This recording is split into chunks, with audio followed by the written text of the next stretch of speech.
शादी न करी हो हमार बाबूजी, वहाँ शादी न करी हो जहाँ। खास करके हमारी ये वीडियो, ये गीत उन हमारी बहनों के लिए है जिन्हें ससुराल में बहुत प्रताड़ित किया जाता है, नाना प्रकार से कोसा जाता है।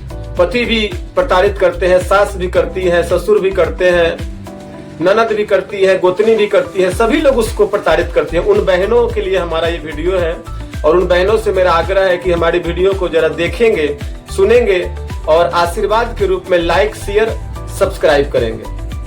जय हनुमान जी। एगो बेटी अपना बाप से कहत रही कि ये बाबूजी रुआ खातिर हमार अच्छा घर खोजतनी, अच्छा बर खोजतनी, का रुपया रुआ पास उतना बा? का विश्वास बाकी जब वहाँ जाए तो हमार मान सम्मान होई या हमरा के जहर खिया के मार दिहल जाए?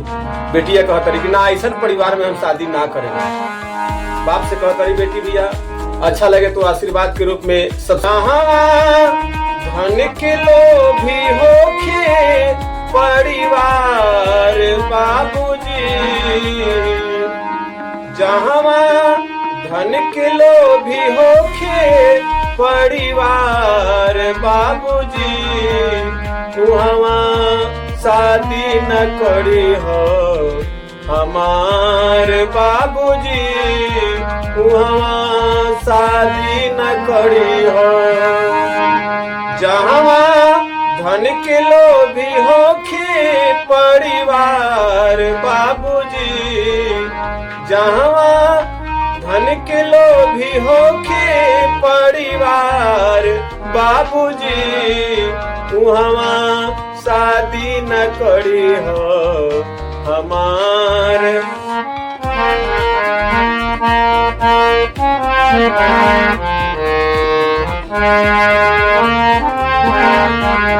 वहाँ शादी न करी हो, वहाँ शादी न करिए हमार बाबूजी। अगला लाइन बा भैया हमार, गौर से सुने के बाद, समझे के बाद, आशीर्वाद देवे के बाद। होई ना बियाह बाबूजी, सही ले हब गाड़ी। होई ना बियाह बाबूजी, रहब कुआरी। सुनी ले हब, सही ले हब लोगवन के गाड़ी। कह तारी बेटी की ये बाबूजी हमरो रुआ खातिर दर्द बा। भैया हमारे वीडियो को अच्छा लगे तो छोटा भाई को आशीर्वाद के रूप में एक लाइक और सब्सक्राइब जरूर करेंगे।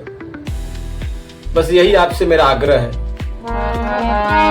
होई ना बियाह बाबूजी, रहब कुंवारी। सुनी ले हब, सही ले हब लोगवन के गाड़ी। जहाँ शादी के होला व्यापार बाबूजी, जहाँ शादी के होला व्यापार बाबूजी,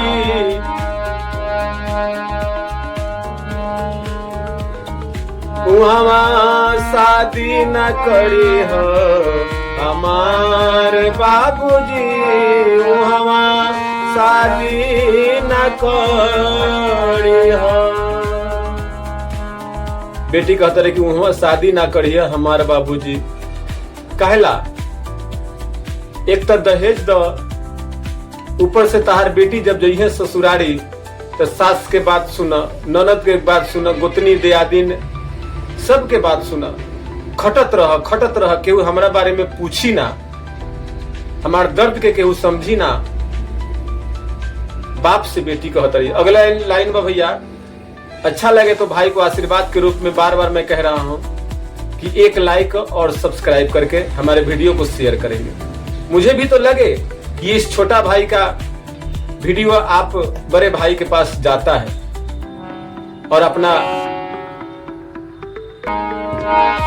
दहेजवा त दे के पापा कई देव शादी, मिली ना सुकून हमार छिन जाई आजादी। कहतर कि ये बाबूजी दहेज दे के तरह हमार शादी कर दे हम, लेकिन हमार आजादी छिन जाई, ना सुकून मिली ना आजादी हमरा मिली।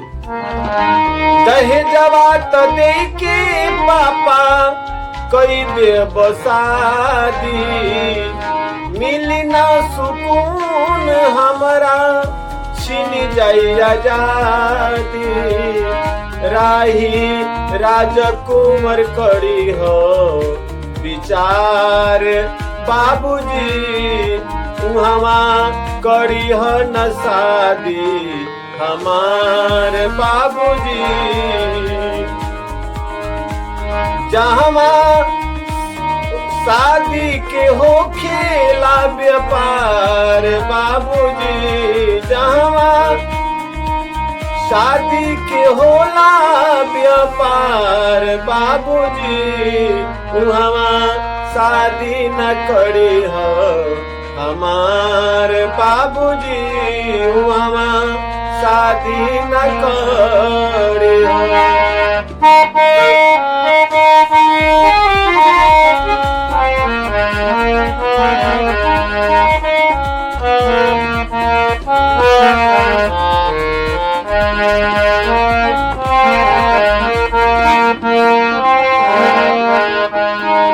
शादी ना करिए हमार बाबूजी।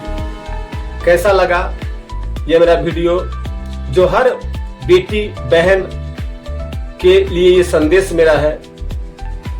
अच्छा लगे तो विचार देंगे, खास करके